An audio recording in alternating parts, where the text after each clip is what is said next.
പൊന്നിൻ ചിറകു നീനക്കുമീതേ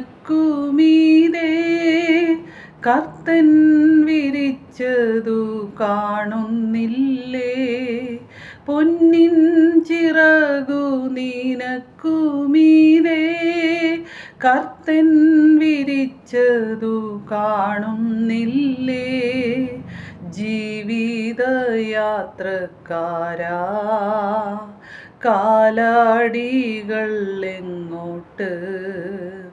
നാശത്തിൻ പാതയോ ജീവൻ്റെ മാർഗമോ? ലക്ഷ്യം നിൻ മുൻപിലെന്ത്? സ്തോത്രം. ആമേൻ. കർത്താവായ യേശു ക്രിസ്തുവിൻ്റെ അതിപരിശുദ്ധമായ നാമം ഇന്ന് പകൽക്കാലം വാഴ്ത്തപ്പെടുമാറാകട്ടെ. ഇന്ന് പകൽ എനിക്ക് നിങ്ങളോട് പറയുവാനുള്ളത് യിരെമ്യാ പ്രവാചകൻ്റെ പുസ്തകം 29-ാം അധ്യായം അതിൻ്റെ 11-ാമത്തെ വാക്യമാണ്.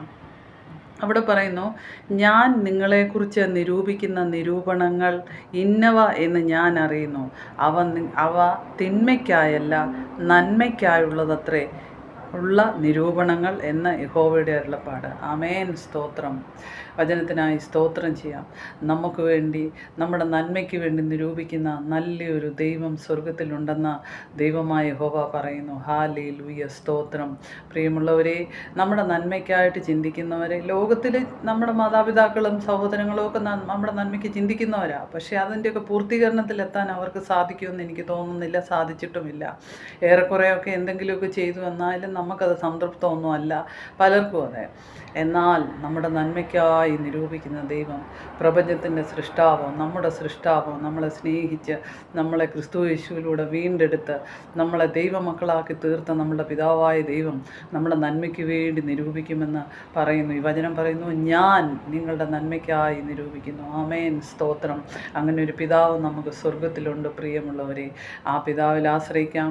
യേശുവിനെ രക്ഷിതാവും കർത്താവുമായി സ്വീകരിച്ച് ആ നല്ല പിതാവിൻ്റെ മക്കളായി, ദൈവത്തിൻ്റെ മക്കളായി നമുക്ക് ഈ ഭൂമിയിൽ ജീവിക്കാം.